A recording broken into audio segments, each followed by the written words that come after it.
அனைத்து நல்லுங்களுக்கும் வணக்கம். நான் உங்கள் ரவிக்குமார். தினம் ஒரு தகவல் அடிப்படையில் ஜியோ பாலிடிக்ஸ். இன்றைய ஜியோ பாலிடிக்ஸில் நிறைய ஒரு அதிர்ச்சிகரமான தகவல். ஸ்லோவோக்கியானுடைய பிரைம் மினிஸ்டர் பப்ளிக்கில் ஒரு சில மக்களை சந்திக்கும் போது அங்கேருந்து சுடப்பட்டிருக்கிறார். ஸோ அவரோட நிலைமைகள் என்ன, பர்டிகுலராக அவரோட சுடுவதற்கான காரணங்கள் என்ன, ப்ரோ ரஷ்யன்ஸ் ரஷ்யாவுக்கு ஆதரவான நிலைப்பாடு தானா, நேட்டோவுக்கு எதிரான ஒரு சில அறிக்கைகளை விட்டிருந்தார் அதனால தானான்னு பெரிய விவாதங்கள் மிகப்பெரிய அளவுக்கு சர்ச்சையாக்கி இருக்கிறது. ஸோ என்ன காரணம், யார் அவர் அப்படின்றத நம்ம பார்த்தலாம் அந்த வீடியோ பதிவில். அதை தொடர்ந்து சுற்றி இருக்கக்கூடிய அரசியல் நிகழ்வுகளும் சரி, பிரான்ஸ் காலனி ஆதிக்கத்தில் இருக்கக்கூடிய மற்றும் ஒரு தீவு மிகப்பெரிய ஒரு கலவர பூமியாக உருவெடுத்திருக்கிறது.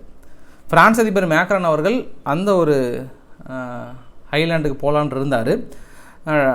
பெரிய கலவர பூமியானதுனால அது டோட்டலாக கேன்சல் பண்ணிட்டார். ஸோ இது வரைக்கும் ஃப்ரான்ஸ் பார்த்திங்கன்னா 13 ஐலாண்டை தனது காலனி ஆதிக்கத்தில் இன்னுமே வைத்திருக்காங்க அப்படின்ற ஒரு தகவலையும் நான் அந்த பதிவில் சொல்கிறேன். நான் நிறைய சுவாரஸ்யமான தகவல்கள், அதிர்ச்சிகரமான தகவல்கள் இந்த வீடியோ பதிவில் நம்ம பார்க்க போகிறோம். வீடியோக்குள்ள பொறுத்த மாதிரி நீங்கள் நம்ம சேனல் சப்ஸ்கிரைப் பண்ணலாம், சப்ஸ்கிரைப் பண்ணிவிட்டு வாங்க. மறக்காம பெல் பட்டன் கிளிக் பண்ணி ஆல் ஆப்ஷன்ஸ் கொடுங்க. வீடியோ கிளிக்கலாம்.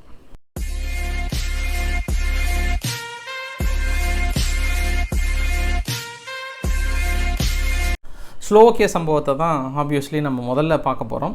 ஸோ ஸ்லோவோக்கியா எங்கே இருக்குது அப்படின்னும்போது ஹங்கேரிக்கு மேலே இருக்குது, போலந்துக்கு கீழே, உக்ரைனுக்கு பக்கத்தில், செக் ரிப்பப்ளிக், ஆஸ்திரியா, ரொமானியா அந்த பக்கம் இருக்குது, அந்த பக்கம் ஜெர்மனி இருக்காங்க. ஸ்லோவோக்கியாவுக்கும் ஹங்கேரிக்கும் ஒரு மிகப்பெரிய ஒரு ஒற்றுமை. யூரோப் யூனியனில் மிகப்பெரிய தலைவலியாக இருக்கக்கூடிய 2 நாடுகள், ஒன்று ஹங்கேரி, இன்னொன்று ஸ்லோவோக்கியா. குறிப்பாக 2023 பாதியில் ராபர்ட் ஃபைகோ அவர்கள் ஜெயித்தார் பிரைம் மினிஸ்டராக. இவர் வந்ததுக்கப்புறம் தான் முழுக்க ஃபார் ரைட் விங் ரஷ்யா ஆதரவு பெற்றவர். இவர் வந்த உடனே யூரோப் யூனியனுடைய ஒட்டுமொத்த நிலைப்பாடுமே ஸ்லோவோக்கியானுடைய தனது நிலைப்பாடை மாற்றியிருந்தார். இவரோட அடுத்தடுத்த அறிவிப்புகள் ஐரோப்பா நாடுகளுக்கும் சரி, அமெரிக்காவுக்கும் சரி மிகப்பெரிய ஒரு தலைவலியாக அமைஞ்சது. அதனால தான் இவர் இன்றைக்கு சுடப்பட்டார் அப்படின்ற ஒரு செய்தி சொன்ன உடனே முதல் நியூஸ் யார் வெளியிட்டாங்கன்னா கியூ பத்திரிகைகள் தான் வெளியிட்டார். சரி, இவர் எப்படி சுடப்பட்டார் அப்படின்னும் போது, ஒரு மக்கள் இந்த இடத்துல, ஒரு பப்ளிக் இந்த இடத்துல இருக்காங்க. அப்போ இவர் கை கொடுக்க போயிருக்கிறாரு. அவர் கை கொடுக்குற மாதிரி தன் பாக்கெட்டில் இங்கே கீழே இருக்கிற கன்னை எடுத்து ஷூட் பண்ணியிருக்கிறார். ஃபஸ்ட்டு வயிற்றுக்கிட்ட ஷூட் பண்ணியிருக்கிறாரு. அதுக்கப்புறம் மொத்தம் 4 தடவை ஷூட் பண்ணார். அதில் கொஞ்சம் இந்த பக்கம் நகர்ந்துட்டுக்கிறார், ஒரு 2 குண்டு பக்கம் நகர்ந்துட்டாருன்னு சொல்கிறாங்க. இருந்தாலும் வயிற்றில் கரெக்டாக பட்டுருச்சின்றாங்க. பட் பக்கத்தில் இருக்கக்கூடிய அந்த பெண் என்ன சொன்னாங்கன்னா, இல்லை செஸ்ட்டு பக்கத்துலேயும் நான் ப்ளீடிங் ரத்தம் வந்ததை பார்த்தேன், நான் கொஞ்சம் சீரியஸ் கண்டிஷன் தான் அப்படின்ற மாதிரி சொன்னாங்க. டோட்டலாக அன்கான்சியஸ் அவர். சுடப்பட்ட உடனே அவசரம் பக்கத்தில் கார் இருக்குது, உடனே ஹெலிகாப்டர் வந்தது. ஹெலிகாப்டர்லேருந்து மருத்துவமனை கொண்டு போயிட்டாங்க. மருத்துவமனையில் போயிட்டு புல்லட்லாம் எடுத்துட்டாங்க. ஆனால் இது 2 விதமான தகவல் வந்திருக்கிறது. ஒரு தகவல் கொஞ்சம் உத்தரவாதம் கொடுக்கலான்ற மாதிரி சொல்கிறாங்க. இன்னொரு தகவல் இல்லை could be a serious condition அப்படின்ற மாதிரி சொல்கிறாங்க. ஸோ இன்னும் உறுதிப்படுத்திய தகவல் இல்லை. மேபி நான் இந்த நியூஸை நீங்கள் பார்க்கும்போது இதற்கான ஃப்ளாஷ் நியூஸ் ஏதாவது ஒன்று வெளியே வரலாம்ன்ற மாதிரியும் எதிர்பார்க்கிறது. யூரோப் யூனியனுடைய தலைவர் உர்சுலா வான் டெர் லியான் அவர்கள் கடுமையான தனது கண்டனத்தை தெரிவித்திருக்கிறாங்க. ஒவ்வொரு நாடுகளும் இது கடும் கண்டனத்தை தெரிவித்திருக்கிறாங்க. ஸ்லோவோக்கியாவில் ஒரு பிரைம் மினிஸ்டரை, பிரதமரை இந்த அளவுக்கு டக்குன்னு கண்ணு தூக்கி பப்ளிக் மத்தியில் சுடுறது பெரிய ஒரு அதிர்ச்சிகரமான தகவல் இல்லையா? சுடப்பட்ட நபருக்கு ரொம்ப ஏஜ்டு பர்சன் தான், 71 வயசு அப்படின்னு சொல்கிறாங்க. ஸோ அந்த நபரை உடனடியாக கைது பண்ணிட்டாங்க. அதுக்கான விசாரணைகள் மேற்கொள்ள போகிறோம் அப்படின்ற மாதிரி சொல்லியிருக்காங்க. ஸோ யார் இவர், ஏன் இவர் சுடப்பட்ட உடனே மிகப்பெரிய அளவுக்கு ஒரு பேசு பொருளாக இருக்கிறார் அப்படின்னும் போது, ஒரு மாதத்துக்கு முன்னாடி தனது கருத்தை ஸ்ட்ராங்காக வச்சுருந்தார். உக்ரைன் கண்டிப்பாக அந்த டெரிட்டரியை ரஷ்யாவுக்கு கொடுத்துட்டு இருக்கிறத அமைதி ஏற்படுத்துகிற வழியை பாருங்கள், இல்லை அப்படின்னும் போது இது அமைதி ஏற்படாது. இந்த அமைதி ஏற்படாத நான் நேட்டோ நாடுகளோட எந்த ஒரு தீர்மானத்தையும் நான் ஆதரிக்கப் போவதில்லை அப்படின்ற ஒன்று. 2வது விஷயம் என்ன அப்படின்னா, உக்ரைன் நேட்டோவுக்குள்ளே இணைந்தது அப்படின்னா 100% இல்லை 1000% நான் எதிர்ப்பேன். ஏன்னா இதனால் அமைதி திரும்பிடும், இதனால் ஒரு சலசலப்பை அமைதியாக்கிடுன்ற ஒரு நிலைமைலாம் எப்பவுமே வராதுன்ற மாதிரி சொல்லியிருந்தாங்க. 3வது தகவல் என்ன சொல்லியிருந்தாருன்னா, நீங்கள் எல்லோரும் என்ன நினைக்கிறீங்கன்னா 2022 தான் இந்த வார் தொடங்குனதுன்னு நீங்கள் நினைக்கிறீங்க. தப்பு. 2014 ரஷ்யனுடைய மக்கள் உக்ரைனில் தேடி கொல்லப்பட்டாங்க. அப்படி கொல்லப்படும் போது அதுக்கு உறுதுணையாக இருந்தது யாருன்னா அமெரிக்காவுடைய ஸ்பைங்க, அமெரிக்காவுடைய சோல்ஜர்ஸ் இவங்களோட இருந்து பெரிய அளவுக்கு கொண்டுட்டு இருந்தாங்க. அதில் குறிப்பாக டானஸ் லோஹான்ஸ் பகுதி இருக்கு இல்லையா, அந்த பகுதியில் ரஷ்ய மொழி பேசினாவே பண்ணாங்க. இது ரஷ்யா தரப்பில் தொடர்ந்து சொல்லிட்டு தான் இருந்தாங்க. அதனால் அவங்க தரப்பில் இருக்கக்கூடிய நியாயங்கள் இருக்கிறது, அவங்க டெரிட்டரியை நீங்கள் இணைச்சிட்டு போயிடலாம். இது வந்து நேட்டோ ப்ராக்ஸி வார் அப்படின்னு சொன்னாங்க. அது நேட்டோவால் உருவாக்கப்பட்ட இது ஒரு வார். இந்த யுத்தமே வந்து உக்ரைனுக்கும் ரஷ்யாவுக்கெல்லாம் கிடையாது, உக்ரைனுக்கும் நேட்டோ நாடுகளுக்கும் தான். அதனால் எங்களுக்கு இதில் உடன்பாடு இல்லை. ஒரு போலியான ஒரு யுத்தத்திற்கு நாங்கள் உறுதுணையாக இருப்பதை நாங்கள் ஒருபொழுதும் ஆதரிக்க மாட்டோம்.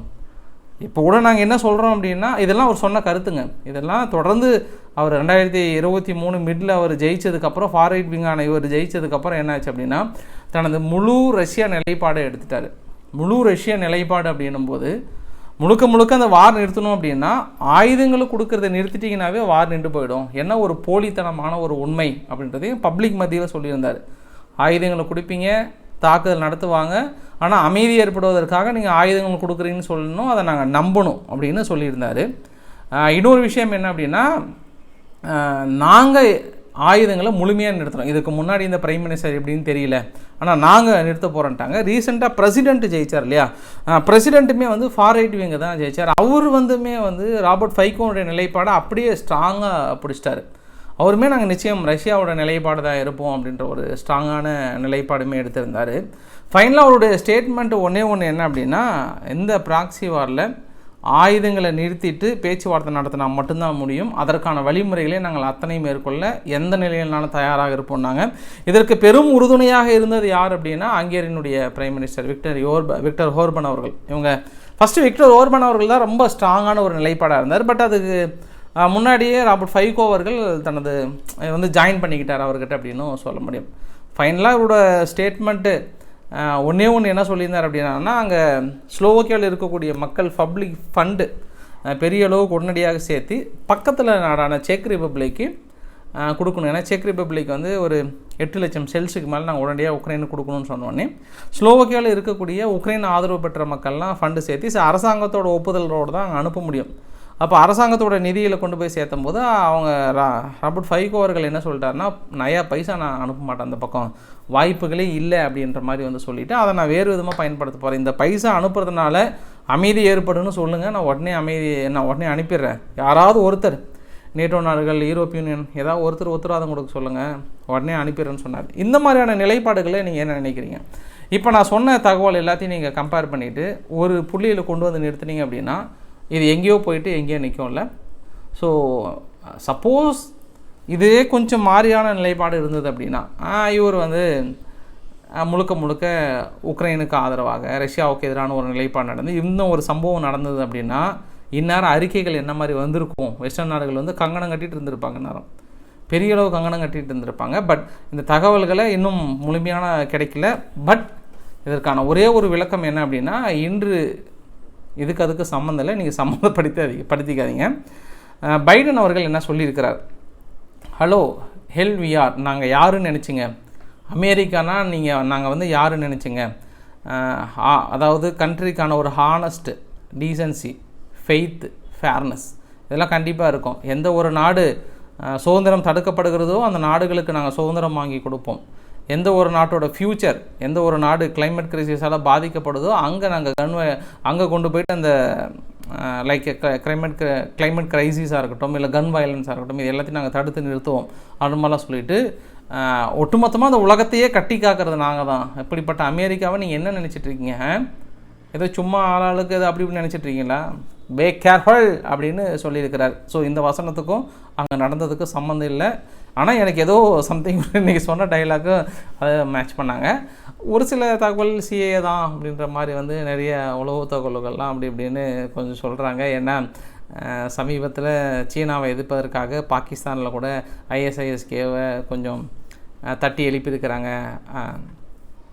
அமெரிக்கா தரப்பில் இருந்து சீனாவை பழி வாங்குவதற்காகன்ற ஒரு சில தகவலாம் வருது. மேபி நாளைக்கு உங்களுக்கு அதை கலெக்ட் பண்ணிவிட்டு என்னென்னு சொல்கிறேன். இந்த மாதிரி தகவல்கள் நிறைய வந்ததுனால அது சிஏஏ தான் பண்ணியிருக்கோம். ஏன்னா தொடர்ந்து அடுத்து டார்கெட் வந்து ஹங்கேரி, விக்டர் ஓர்பன் அவர்கள், யூரோப்பிய யூனியன், இவங்க 2 பேர் தான் கொஞ்சம் அரசல் பர்சலாக எதிரியாக இருக்கிறாங்க அப்படின்ற மாதிரி வந்து சொல்லப்படுகிறது. சரி, இப்போ ஓரளவுக்கு நீங்கள் புரிஞ்சுட்டுப்பீங்கன்னு நினைக்கிறேன். நான் இருக்கிற சம்பவம் வேறு ஏதாவது அப்டேட் இருந்தது அப்படின்னா உங்களுக்கு நான் டெக்ஸ்ட்டும் பண்ணிடுறேன். நான் காலையில் ஒரு பெரிய சம்பவம்னு நீங்கள் கூட கேள்விப்பட்டிருப்பீங்க, கேள்வி பண்ணாலும் கேள்விப்பட்டுக்கோங்க. 1 பில்லியனுக்கு மேலே அளவுக்கான ஆயுதங்களை நாங்கள் இஸ்ரேலுக்கு அமெரிக்கா குடியுரிமை அனௌன்ஸ் பண்ண போகுதுன்ற மாதிரிலாம் வந்து காங்கிரஸில் பர்மிஷன் கொடுக்குற மாதிரிலாம் சொன்னாங்க. பட் ஆனால் இந்த தீர்மானத்தை கொண்டு வந்தது யாருன்னா ரிபப்ளிக்கன். டெமோக்ராட்டிக் எதிராக ரிபப்ளிக்கன் வந்து தீர்மானத்தை கொண்டு வராங்க, அதாவது ட்ரம்ப்போட கட்சி. இவங்க தீர்மானத்தை கொண்டு உடனே கண்டிப்பாக பைடன் அவர்கள் வந்து இதை சைன் பண்ணியே ஆகணும், ஏன்னா இவங்ககிட்ட பெரும்பான்மை இருக்கிறது. பெரும்பான்மையாக இருக்கும்போது கண்டிப்பாக அவர் சைன் பண்ணி தான் ஆகணும் அப்படின்ற மாதிரிலாம் பெருசாக ஒரு அழுத்தங்கள் பண்ணிடுவாருன்ற மாதிரிலாம் பத்திரிகைகள் சொன்னாங்க. பட் ஃபைனலாக அவர் பைடன் வந்து நான் வீட்டோ அதிகாரத்தை வச்சியாவது நான் தடுத்துடுவேன், இப்போதைக்கு நாங்கள் கொடுப்பதற்கு வாய்ப்புகள் இல்லை அப்படின்னு சொல்கிறாங்க. இப்போ டெமோக்ராட்டிக் என்ன சொல்ல வராங்க அப்படின்னா, ட்ரம்ப்போட கட்சிக்கு நாங்கள் உக்ரைனுக்கு ஃபண்டு கொடுக்கும்போது நீங்கள் என்ன ஒரு வார்த்தை சொன்னீங்க, இங்கே எல்லை பகுதியில் இல்லீகல் மைக்ரன்ஸ் பெரிய அளவுக்கு உள்ளே நுழையிறாங்க, அதை தடுக்கிறதுக்கு வக்கில்ல இங்கே வந்து நீங்கள் உக்ரைனுக்கு பணம் கொடுக்குறீங்களா அப்படின்ற மாதிரிலாம் வந்து ரொம்ப எவ்வளோ கீழ்த்தரமாக சொன்னாங்களோ அவ்வளோலாம் சொன்னாங்க. இன்று மட்டும் என்ன சேம் தானே, அங்கே எல்லை பகுதியில் தடுக்க முடியாமல் இப்போ இஸ்ரேலுக்கு எதுக்கான ஃபண்டு எப்படி நிலைப்பாடு மாறுதா? மாறிடுச்சு, பெரிய அளவுக்கான மாற்றங்கள். ஸோ இந்த ஃபண்டு நாங்கள் கொடுக்க முடியாது அப்படின்ற மாதிரி வந்து சொல்லியிருக்காங்க. இப்போ ஒயிட் ஹவுஸுக்கு என்ன மிகப்பெரிய ஒரு கவலை அப்படின்னா, இஸ்ரேலுக்கு ஒரு பக்கம் இருந்தாலும் ரஷ்யா கார்கிவ் பகுதியில் உள்ளே நுழைஞ்சதுக்கப்புறம் வந்து ரொம்ப ஃபீல் ஆகிட்டாங்க. உக்ரைனும் கொஞ்சம் மனசு உடைஞ்சு போயிட்டாங்க. மனசு உடைஞ்சதுனால அவசரமாக பிளிங்கன் அவர்களை அனுப்பி ஆறுதல் தேர்த்துறது மட்டும் இல்லாமல் டோட்டல் இந்த யுத்த காலமே மாறி போச்சு. இப்போ கொஞ்சம் ஒரு பிம்பத்தை கட்டமைச்சிட்டு இருந்தாங்க, அந்த பிம்பத்தை கட்டமைச்சதுனால இப்படி உடஞ்சி போச்சு. இன்றைக்கி வெளிப்படையாகவே ரஷ்யா என்ன பண்ணிட்டாங்கன்னா, இது அமெரிக்காவுக்கான அலாரம், உங்களுடைய ஃபெயிலருக்கான அலாரம், உங்கள் ஆயுதங்களுக்கு ஃபெயிலருக்கான அலாரம். எங்கே உங்களது ஆயுதங்கள், எங்கே உங்களது தாக்குதல்கள், என்ன நீங்கள் சாதித்து விட்டீர்கள் அப்படின்ற மாதிரிலாம் இன்றைக்கி வெளிப்படையாகவே சொல்லியிருந்தாங்க. ஜெலன்ஸ்கி இஸ் ஏ கிரிமினல், அந்த கிரிமினல் வந்து நிச்சயம் பழிவாங்கப்படுவார், அவரால் இந்த உக்ரைன் ஒட்டுமொத்த உக்ரைனும் கொலாப்ஸ் ஆக போகிறது அப்படின்ற ஒரு வார்னிங்கை வந்து கொடுத்துருக்காங்க. ஸோ இந்த எச்சரிக்கைகள், இந்த நடவடிக்கைகள் இதையெல்லாம் பார்க்கும்போது ஒரு விஷயம் ரொம்ப கிளியராக புரியுது. ஒரு சில வீடியோ பதிவு கூட வந்தது, பெல்க்ரோட் பகுதியிலிருந்து ஒரு ஹைவே பைபாஸ்லேருந்து தாக்கல் நடத்தப்பட்ட வீடியோவும், கடந்த 4 நாட்களில் மட்டும் இவ்வளோ விரைவாக அவ்வளோ சீக்கிரம் வந்து ரஷ்யா பிடிச்சதே இல்லை. ஆனால் இந்த ISW வந்து அவங்களுக்கு சாதகமாக தான், எப்பவுமே உக்ரைனுக்கு சாதகமாக தான செய்திகள் தான் வெளியிடுவாங்க. பட் நீங்களே பாருங்கள் எந்த அளவுக்கான பகுதிகளை அடுத்தடுத்து ரொம்ப ஸ்பீடாக கைப்பற்றிட்டு வராங்க, கார்கிவ் நோக்கி முன்னேறிட்டே இருக்கிறாங்க. ஸோ அவங்களே என்ன சொன்னாங்கன்னா, இல்லை இம்ப்ரூவ்மெண்ட் அப்படின்ற மாதிரி ஒன்று போட்டிருந்தாங்க. ரஷ்யா மிகப்பெரிய ஒரு முன்னேற்றம், எதிர்பாராத அளவுக்கான முன்னேற்றம். அந்த பகுதியிலிருந்து தொடர்ந்து ரஷ்யா வர 10,000 மக்கள் 15,000 மக்கள் தொடர்ந்து அவசரமாக உக்ரைன் வெளியேற்றிட்டே இருக்கிறாங்க. அடுத்தடுத்த கிராமங்களில் இருக்கக்கூடிய வீரர்கள் பின்வாங்கிட்டே இருக்கிறாங்க. ஸோ கண்கூடாக தெரிகிறது பெரிய அளவுக்கான தாக்கம். இந்த தாக்கத்தை வைத்துக்கொண்டு மற்ற பகுதியில் முன்னேறி இருக்காங்க. நம்ம நேற்று அதுக்கான வரைபடங்களில் பார்த்தோம். அப்படி இருந்தாலும் உக்ரைன் தரப்பில் இருந்து என்ன அப்படின்னா, ஒரு பதில் தாக்குதல் கிரீமியாவுக்குள்ளே நடத்தியிருக்காங்க. குறிப்பாக ATACMS மூலிமா நடத்தியிருக்காங்கன்ற மாதிரி சொல்லியிருக்காங்க. ரஷ்யா தரப்பில் என்ன சொல்கிறாங்கன்னா, இல்லை நாங்கள் வந்து அதை சுட்டு வீழ்த்திட்டோம் அப்படின்னு சொல்லியிருக்காங்க. இருந்தாலும் உக்ரைன் தரப்பில் என்ன கிளைம் பண்ணியிருக்காங்கன்னா, அவங்களோட S-400 ஏர் டிஃபென்ஸ் சிஸ்டம் தும்சம் பண்ணி தூளாக்கிட்டோம், அதுக்கான புகைப்படங்கள் இதோ அப்படின்ற அளவுக்கு வந்து ரொம்ப ஒரு பெரிய விஷயமாக சொல்லியிருந்தாங்க. ஆண்டனி பிளிங்கன் அவர்களோட ஃபைனல் கன்க்ளூஷன் என்ன, 2 நாள் பயணத்தில் திடீரென்று ஒரு சர்ப்ரைஸ் விசிட்டு, ஜெலன்ஸ்கி எதிர்பார்க்காத ஒரு விசிட்டு, கண்ணை தொடச்சி நின்று பார்த்தா முன்னாடி நிற்கிறாரு காஃபிக்காக. அல்லோ வேர் இஸ் மை காஃபி அப்படின்ற அளவுக்கு வந்து நின்றுட்டு இருந்தார் அமெரிக்காவோட ஸ்டேட் செக்ரட்டரி ஆண்டனி பிளிங்கன் அவர்கள். அதுக்கப்புறம் கூட்டு போயிட்டு மீட்டிங் நடத்தினாங்க. அதை பார்த்து நம்ம நேற்று கூட பார்த்தோம். ஃபைனலாக என்ன சொல்கிறாங்க அப்படின்னா, நாங்கள் நெவர் கிவ் அப், உக்ரைன் வந்து கண்டிப்பாக விட்டு கொடுக்க மாட்டோம், தொடர்ந்து ஆயுதங்களை கொடுக்க போகிறோம், பெரிய அளவுக்கான ஆயுதங்களை கொடுக்க போகிறோம், மேலும் 1 பில்லியன் நாங்கள் கொடுக்க போகிறோம்னு சொல்லியிருக்காங்க. கொடுக்க போகிறோம் எப்போ தான் அங்கே ஆயுதங்கள் வந்து கிடைக்க போகிறோம்ன்ற மாதிரி வந்து ஜெலன்ஸ்கி தரப்பில் ஒரு தனது வேதனையை வந்து தெரிவிச்சிருந்தார். இது எல்லாத்துக்கும் ஒட்டுமொத்தமாக ரஷ்யாவுடைய பதில் என்ன சொல்ல வராங்க, எப்படின்னு அவர்கள் என்ன சொல்லியிருந்தாருன்னா, வெஸ்டர்ன் நாடுகள் பொறுத்த வரைக்கும் ஈக்குவலாக ஆனஸ்ட்டாக ஓப்பன் டைலாக்காக அமைதிக்கான பேச்சுவார்த்தையில் உட்காருவாங்களா அப்படின்னாங்கன்னா உட்கார மாட்டாங்க. ஒரு ஆனஸ்டான பேச்சுவார்த்தைலாம் கிடையாது, ஒரு போலித்தனமான, ஒரு கள்ளத்தனமான, ஒரு ஒன் சைடான பேச்சுவார்த்தைக்கு மட்டும்தான் தயாராக இருப்பாங்க. அது வந்து ஒருபோதும் நாங்கள் ஒத்துக்க மாட்டோம், நாங்கள் யார் அப்படின்னு சொல்லிட்டு புரிய வைப்போன்ற மாதிரி சொல்லியிருக்காங்க. வெஸ்டர்ன் பேட்டர்ன் அப்படின்னாவே வந்து இந்த மேற்குலகங்கள் அப்படின்னாவே வந்து not ready for an equal honest, எப்பயுமே அவங்க ஈக்குவலாகவும் ஆனஸ்ட்டாகவும் ட்ரீட் பண்ணவே மாட்டாங்க. நான் முன்ன பைடன் சொன்ன டைலாக்குக்கு இந்த டைலாக் மேட்ச் பண்ணிக்கோங்க, அவர் சொன்னதுக்கப்புறம் தான் இவர் பேசியிருக்கிறாரு. ஒரு தலைபட்சமாக இருப்பாங்க, அவங்க நினைக்கிறது கரெக்டுன்னுவாங்க, மக்கள்கிட்ட புரிய வைப்பாங்க. அதான் நம்ம ஏற்கனவே சொல்லிட்டுமே, ஒரு பேச்சுவார்த்தை நடத்துகிறாங்க, ஒரு பேச்சுவார்த்தையில் சம்மந்தப்பட்ட நாடே இல்லாமல் நீங்கள் பேச்சு ஒரு தீர்வு கொண்டு வரீங்க அப்படின்னும் போதே அது வந்து ஒரு தலைபட்சமாக இல்லை இரு தலைபட்சமாக நீங்கள் என்ன பண்ணணும்? சம்மந்தப்பட்ட நாடு உக்ரைனையும் கூப்பிட்டுருக்கணும், அந்த இடத்துல ரஷ்யாவும் கூப்பிட்டுருக்கணும். யாரையுமே கூப்பிடாம வெறும் உக்ரைனை மட்டும் உட்கார வச்சு நாங்கள் பேச்சுவார்த்தை பேசி முடிச்சிட்டோம் அப்படின்னு சொன்னோம்னா இது யார் ஏற்றுக்குவாங்க? அவங்க என்ன தரப்பில் அவங்க தரப்பில் என்ன சொல்ல வராங்க அப்படின்னே நீங்கள் கேட்கலன்னா இது எப்படிங்க ஈக்குவலான ட்ரீட்மெண்ட் அப்படின்னு கேட்டுட்ருக்காங்க. ஸோ இதற்கு அவர்கள் பதிலளிக்க வேண்டும். ஃபைனலாக ஒரே ஒரு நிகழ்வோட இந்த ரஷ்யா செய்தியை முடிச்சுட்டு நம்ம நேராக இஸ்ரேல்கிட்ட போயிடலாம். என்ன விஷயம் அப்படின்னா, இந்த பெலாரஸ் பகுதியிலிருந்து போலந்துக்குள்ளார அகதிகள் பெரிய அளவுக்கு உள்ளே வராங்கல்ல, அவங்க யாரோ இவங்க போலந்துடைய அந்த வாக்கி டாக்கி மைக் இருக்குல்ல, இராணுவத்தோட வாக்கி டாக்கி மைக்கு, அதை யாரோ ஒருத்தர் எடுத்துகிட்டு போயிட்டாங்க. திடீர்னு அலோ மைக்கான் எங்கே இருக்கீங்க அப்படின்னு ஒரு கேட்க, அங்கே பெலாரஸ் ஏதோ ஒரு காட்டுப்பகுதியிலேருந்து அலோ மைக்கான் ரிசீவ், நான் இங்கே இருக்கிறேன், இங்கே நான் காட்டுப்பகுதியில் ஒரு சந்தேகத்துக்கு இடமான பகுதியில் நாங்கள் இருக்கிறேன்னு சொல்ல இவங்களுக்கு ஒரு ஜர்க்காகி போச்சு. என்னடா அது, நம்ம வீரர் யாராவது தூக்கிட்டு போயிட்டாங்களா அப்படின்னு அவசரமாக எல்லாம் கூப்பிட்டு எல்லாம் கவுண்ட் பண்ணி பார்த்தா எல்லாம் கரெக்டாகிறாங்க. திரும்பி அளவு மைக்கோன்னு என்ன சைலண்ட் அப்படின்ற மாதிரி அவர் பதிலடி கொடுத்த உடனே அப்போ தான் உங்களுக்கு விஷயம் புரியுது, அவங்க தூக்கி திருடிட்டு போயிட்டாங்க அப்படின்ட்டு. எனக்கு என்ன ஒரு சந்தேகம்னா, ஒரு பெரிய கம்பி வேலையை போட்டு ஒரு குச்சி கூட உள்ளே விட முடியாத அளவுக்கு, பெரிய ஒரு காற்று கூட உள்ள முடியாத அளவுக்கு டைட் பண்ணியிருக்கிற உங்கள் ஏரியாவுக்குள்ளேயே புகுந்து உங்கள் மயக்கிட்டாக்கியே தூக்கிட்டு போயிருக்கிறாங்கன்னா அப்போ எத்தனை நாள் நீங்கள் கொடுத்த பில்டப் என்ன?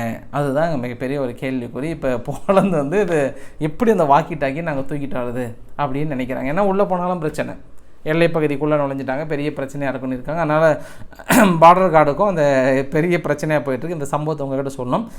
ஜார்ஜியா ஒற்றை வரியில் சொல்லணும் அப்படின்னா, தொடர்ந்து அங்கே இருக்கக்கூடிய பதற்றம் நீடித்து கொண்டே இருக்கிறது. அங்கே இருக்கக்கூடிய என்ஜிஓக்கள் போராட்டம் பண்ணுறாங்க, யூரோப்பியன் ஆதரவாளர்கள் போராட்டம் பண்ணுறாங்க. இந்த ஃபாரின் இன்ஃப்ளூயன்சஸ் பில் இதுக்கப்புறம் எந்த ஒரு ஃபண்டுமே வர முடியாத அளவுக்கு நாங்கள் தடுக்கிறோம்னு சொல்லிட்டு தொடர்ந்து போராட்டங்கள் நடந்து கொண்டு இருக்கிறது. மக்களும் விட்டப்பாடு இல்லை, அரசாங்கம் விட்டப்பாடு இல்லை, அதுக்கான போராட்டங்கள் தொடர்ந்து கொண்டு தான் இருக்கிறது. ரஷ்யாவுக்கான டார்கெட்டை கொஞ்சம் கொஞ்சமாக நெருங்கிட்டு இருக்காங்க. இந்த வரைபடத்தில் பாருங்கள், இதில் வந்து வரைபடத்தில் மே 6ஆம் தேதி 18ஆம் தேதி வரைக்கும்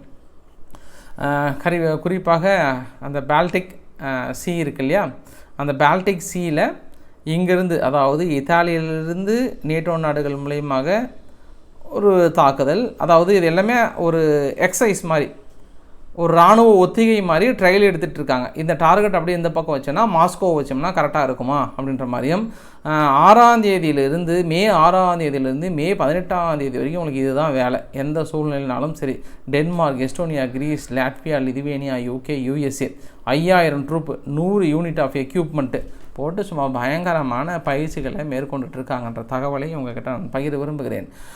ஒரு சில குட்டி தகவல்களை பார்த்துட்டு நம்ம மிகப்பெரிய தகவலுக்குள்ளே போயிடலாம். குட்டி தகவல் நம்பர் 1 என்ன அப்படின்னா, நார்த் கொரியானுடைய கிம் ஜாங் ஹன் அவர்கள் என்ன பண்ணியிருக்கிறாரு, இன்றைக்கி மிகப்பெரிய ஒரு மிசைல்ஸ் வெப்பனுடைய ஃபேக்ட்ரிக்கு போய் பார்த்துருக்கிறாரு. அதுக்கான வீடியோ பதிவுகள் பிரதானமாக வந்திருக்கிறது. இதெல்லாம் பார்த்துட்டு நியூ மிசைல் சிஸ்டம் ஒரு first half of the year, சும்மா ஒரு 5-6 மாதத்துலேயே இந்த அளவுக்கான ப்ரொடக்ஷன் கெப்பாசிட்டி அப்படின்னா மிகப்பெரிய அளவுக்கான ஒரு ஆயுத ப்ரொடக்ஷன் வந்து நம்ம வளர்த்தி கொண்டு இருக்கிறோம். வெற்றே நமதே அப்படின்ற அளவுக்கு வந்து சொல்லியிருக்காங்க.